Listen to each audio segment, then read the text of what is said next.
Baiklah teman-teman yang berbahagia, berikut ini kita akan membahas tentang instrumen yang sudah divalidasi oleh dosen validator.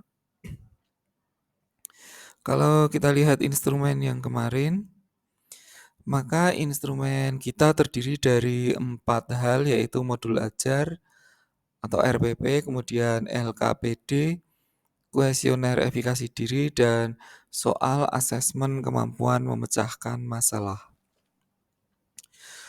Berdasarkan validasi dari dosen validator, maka setelah kita cermati dari dosen validator ini, untuk modul ajar dan LKPD, beliau hanya mengkoreksi tentang tata tulis. Jadi ada yang typo, nanti diminta untuk dibenarkan. Misalnya di sini kita ada yang typo.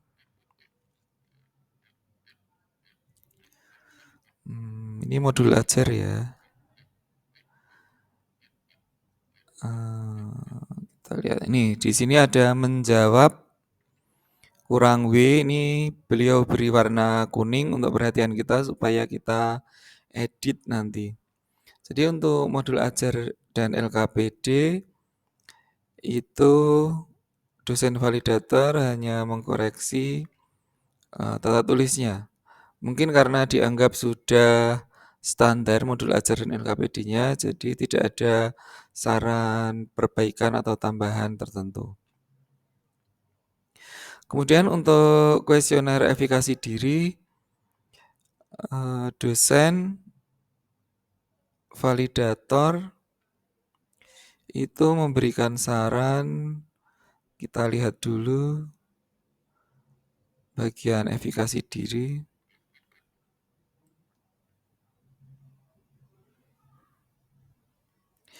Sebelumnya di modul ajar ini beliau menuliskan saran seperti ini: secara umum modul ajar siap digunakan dan semua komponen modul ajar terpenuhi.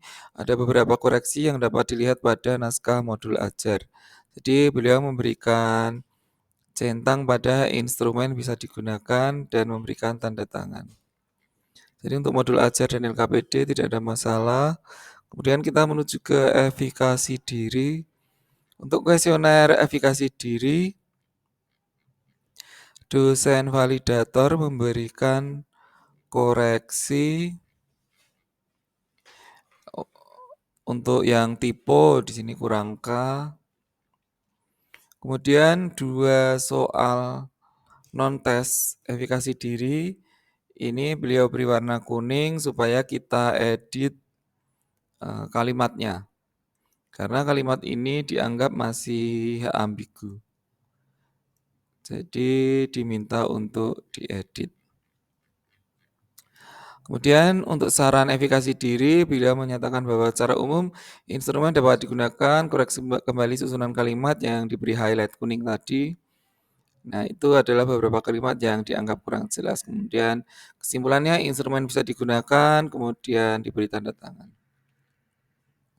Selanjutnya kita menuju ke instrumen soal pemecahan masalah. Dosen validator menyampaikan bahwa soal-soal ini dianggap tidak ada masalah sehingga bisa digunakan. Jadi tidak ada perbaikan untuk soal-soal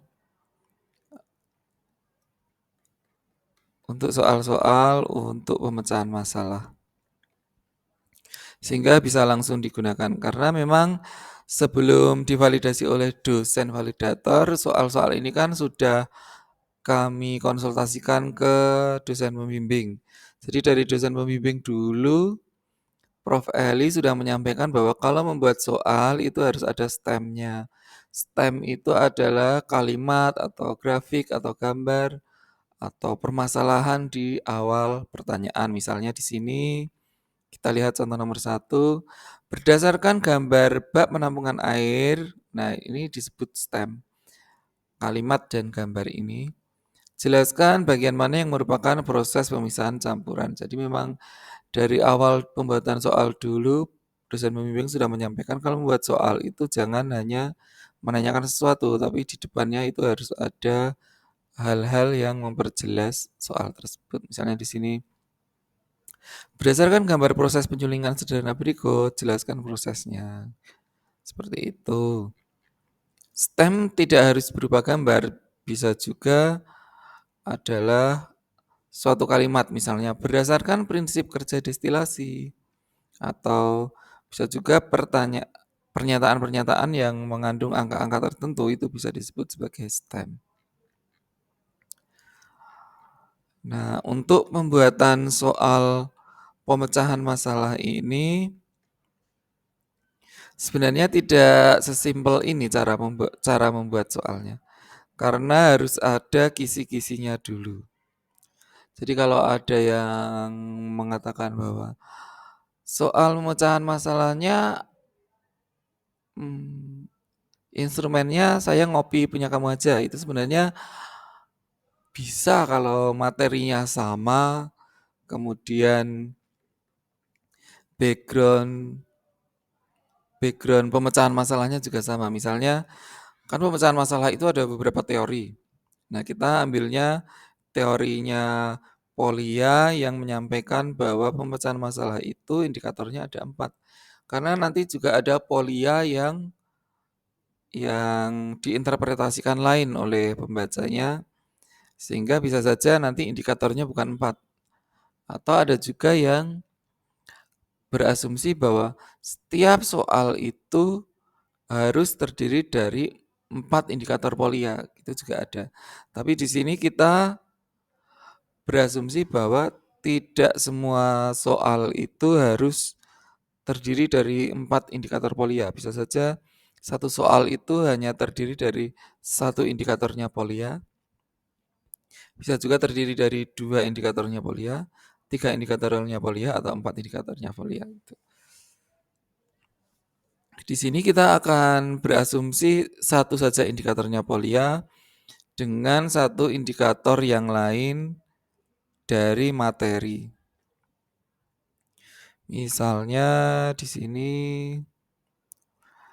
kita membahas indikatornya Polya yang pertama ya. Indikator pemecahan masalahnya Polya yang pertama yaitu memahami.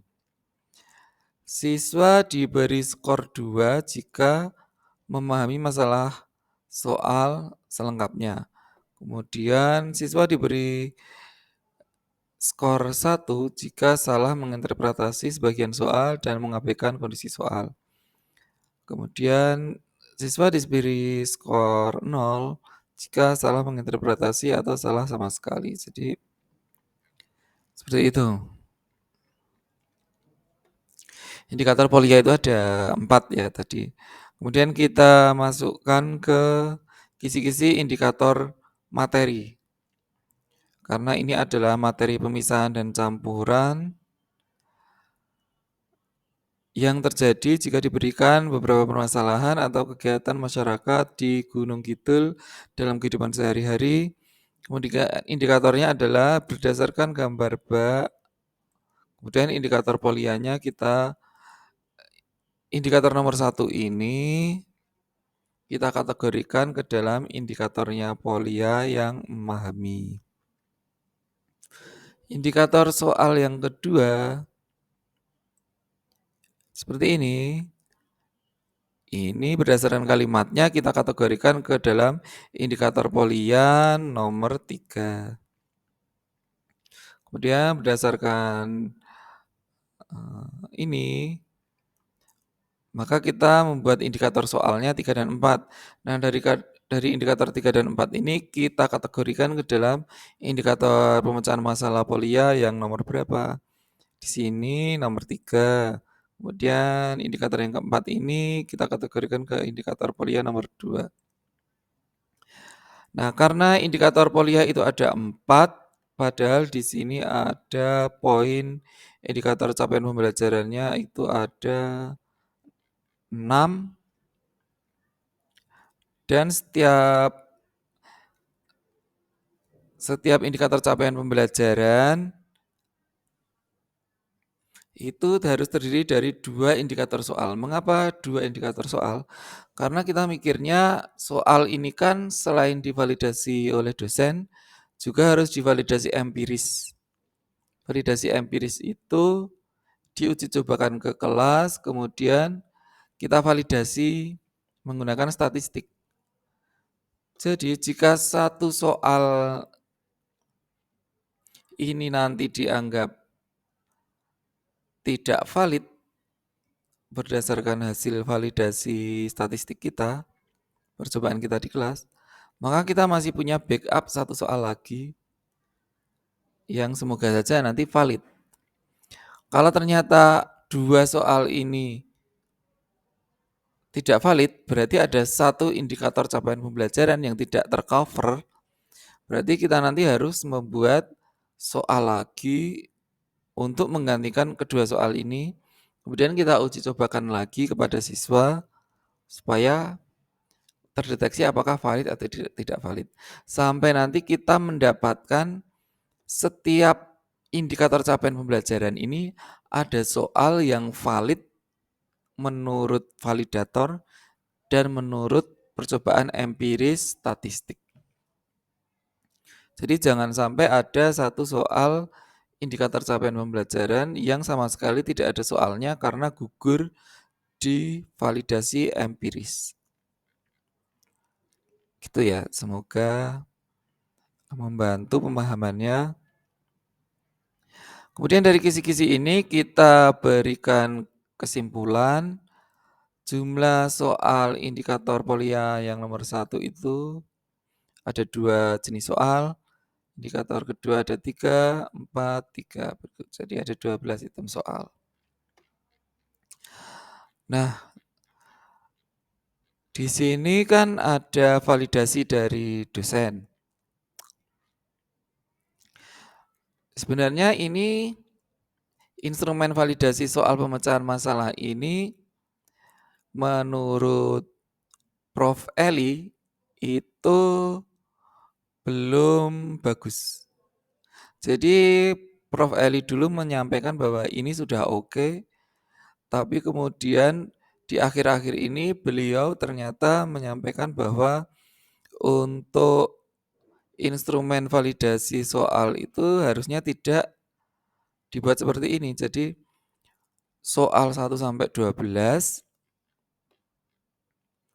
kemudian aspek substansinya bagaimana, konstruksinya bagaimana, bahasanya bagaimana. Tidak seperti itu. Tetapi kita bandingkan dengan yang sudah revisinya Prof. Eli ya, yang akhir-akhir ini beliau sampaikan ya. Nah, dijadikan seperti ini. Dari 12 butir soal, pemecahan masalah ini harus dinilai skor substansinya. Jadi soal nomor 1, substansi kisi-kisi dibuat berdasarkan tujuan pembelajarannya, ya apa tidak. Kemudian soal nomor 2, kisi-kisinya dibuat berdasarkan tujuan pembelajaran apa tidak. Jadi tiap-tiap butir soal ini diberi skor berdasarkan substansi konstruksi bahasa. Kalau yang terbaru yang seperti ini yang disampaikan Prof. Eli akhir-akhir ini. Namun karena kami dulu masih pakai yang lama, maka 12 soal itu dinilai apakah kisi-kisinya dibuat berdasarkan tujuan pembelajaran. Apakah butir dibuat berdasarkan kisi. Jadi 12 soal tapi substansinya diskor 1 kali.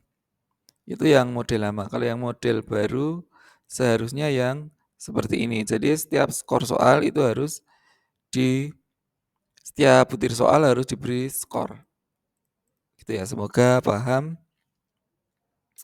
Jadi untuk teman-teman saya sarankan pakai yang ini, sudah bukan lagi yang ini. Jadi tiap butir soal itu diminta memvalidasi apakah substansinya oke, konstruksi oke, bahasa oke gitu. Jadi saya ulangi kembali, untuk soal pemecahan masalah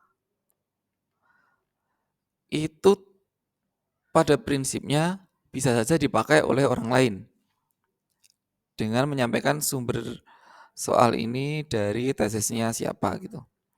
Tapi pada kenyataannya materinya kan beda. Materinya beda, jadi jelas soalnya akan beda. Yang perlu kita pahamkan di sini adalah mungkin di bagian awal ini, bahwa untuk membuat soal pemecahan masalah itu harus mengandung 4 indikator miliknya Polia yang nanti diintegrasikan di dalam kisi-kisi soal berdasarkan materi.